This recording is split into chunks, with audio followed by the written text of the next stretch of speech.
ni iteka ridasanzwe ku muririmbyi Kirikou Akili kuba yagiye kongera mbere gutahana imodoka igira kabiri biciye ku ndirimbo yiwe aha ni he guys. Welcome again kuri Kirikou TV. Nk'ibisanzwe tugiye kongera kurabira amakuru ariko aravugwa ku baririmbyi guys. Ni higanwa Isanganiro Award ubona yuko ritegurwa ambise ni radio hamwe na television. Ubona yuko byigenga ari i television ya Isanganiro TV ukabonako ni radio cyangwa se radio ya Isanganiro. So guys n'amahiganwa yaramaze imisi ari karaba naho ubona yuko ku munsi weje Kirikou Akili yakoze amateka cyane. Ku munsi weje uheze niho ubona yuko Kirikou Akili yazungurutse igisagara cabujumbura ariko agenda yamamaza mbese abwira abantu ko BAMUTORE guys. Ubona yuko ari umuririmbyi mbese abashe kubaka amateka, abashe gukora ibidakoreka mu gisagara cabujumbura aho cyane yagiye atembe hariya kuri bata hasanzwe hari n'igicapo cha superbat hajye nyine kuri bata ideal ariho yatemberiye ahasizwe hari n'igicapo ubona yuko afitaniye amasezerano arico cha superbat ariko Kirikou Akili ubona yuko byari ibintu byiza cyane. Ubona abantu aho bari benshi cyane gose mbese basanzaye mwibarabara bamwishimiye cyane gose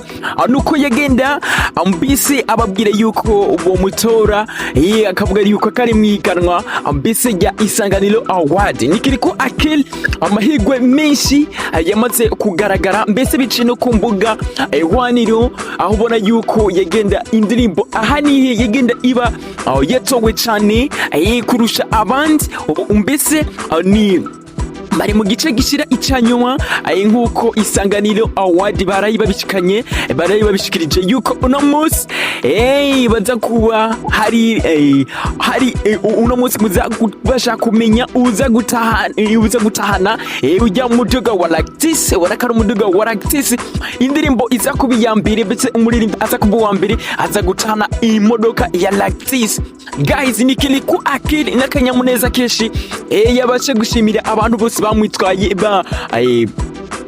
bamwitwara risi abamutoye bose. Ubona yuko ku rubuga rwiwe yanditse amajambo akomeye cyane gose ku rubuga rwa Facebook yagiye yandika amajambo akomeye cyane gose. Ubona yuko yahimiriza abantu kumutora, abantu nabo bakamwizeza neza ko bamutoye ijana kwijana.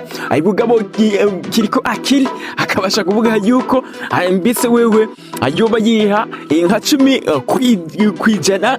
Bugabo yuko ubona yuko ngo abari ibintu byiza cyane gose ko haheze amasaha make cyane cyangwa amasaha indwi ashira 8 ubona yuko Kirikou Akili yasize ubutumwa bwiwe kuri Facebook yagize ati uyu munsi nazungurutse uvire kuri bata nsaba abantu konshigikira bakantora muri Isanganiro Award nongera anshika musoko ya Kamenge. Ubona yuko no mu isoko ya Kamenge hose yagiye atembera mbese ubona ari kumwe n'aba bodyguard mbese ni Kirikou Akili uru rugendo yabashe kurugenda mbese nk'umutegetsi. Urabona kujya kuntu abari hejuru ku modoka abantu bavuga ati good. Ubona yuko n'abajeje umutekano babashe kubarinda neza babafata neza guys. Ubona yuko yazungurutse no mu Kamenge yabandanyije kireti benshi muri bo banyishuye ko yabandanyije kireti benshi muri bo banyishuye ko ndiko nsaba ivyo bamaze gukura indirimbo y'umwaka ninje ndayifise ni ahanihe amajwi menshi nije ndayafise kandi ndashima ibi bimpa amahigwe angana nanonani % ibice 90 kwijana y'intsinzi nanje nkiha icizere akingana na 10% ibice 10 kwijana kuko umwana w'umuntu ahora ari umuntu nuko nahejo uyu munsi rero mukaba yuko mubona yuko ari finale guys, grand finale. Ubona yuko isanganiro award yamaze kuba nayo itangaza yuko no munsi ari grand finale, kandi ibirori byo gutanga iyo modoka cyangwa se byo kuraba uwabaye uwa mbere biza kuba biriko biraca kuri TV cyangwa se tuvuge social media ya Facebook live, biza kuba bibaba ikibiriraho. Nyimba ukeneye kuza kubikurikirana urashobora umwanya n'umwanya kuza kuronka amasaha biza kubera, uze kuba uri ready maze wirabire abatwara amahiganwa, abuze gutwara ino higanwa. Ariko abantu benshi urabona ubiravye impande n'impande niko Kirikou afise amahigwe menshi gusumba abandi cyane guse, nkuko ubona ari w'igikundiro cyane guse. N'indirimbo yiwe yagiye ikora amateka ahanihe guys. Reka tubifurize ibihe byiza aho muri hose, hasta la vista. Ariko ico twogenda tubabwiye nuko indirimbo zasije mwihiganwa riyishira ijyanyuma arizo zizi, ni indirimbo nazo zagiye zikora neza cyane mwihiganwa isanganiro award. Ni top 10.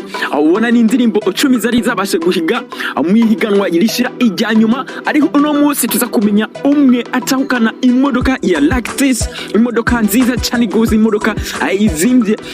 Ni umuririmbyi iya mbere, duhera ku ya mbere tugere ku y'icumi.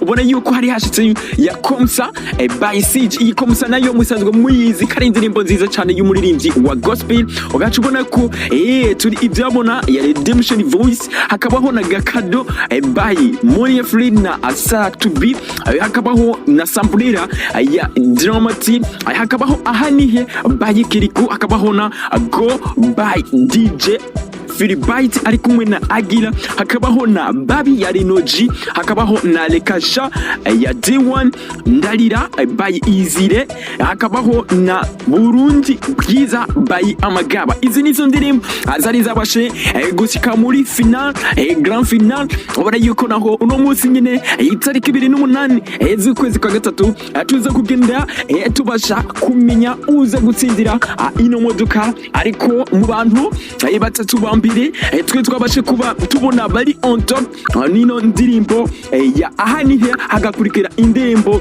ya Lekasha ubu ya D1, hagakurikira indirimbo Babi ya Renoje. Ubona ko izi ndirimbo ari 3 arizo ziri on top, ziko ziravugwa cyane gose ko hashobora kuvamwo imwe ishobora gutsindira imodoka, cyangwa se umuririmbyi umwe ashobora gutsindira imodoka. Reka tubipfurize umunsi mwiza, umunsi w'umugisha, mbese no kuza kwirabira ibirori on live biza ko biraca ku radio television ya isanganiro muzakuba muriko murabibona live guys. Wewe nawuhe uha amahirwe muri bano baririmbyi bose, canke niyihe ndirimbo ubona yuko iza gutsindira iganwa guys? Reka duhurire muri commentaire amaze tugende turaba ibintu bigiye bitandukanye, turasubira ubugira kandi mu yindi video. Hasta la vista, tunawapenda sana.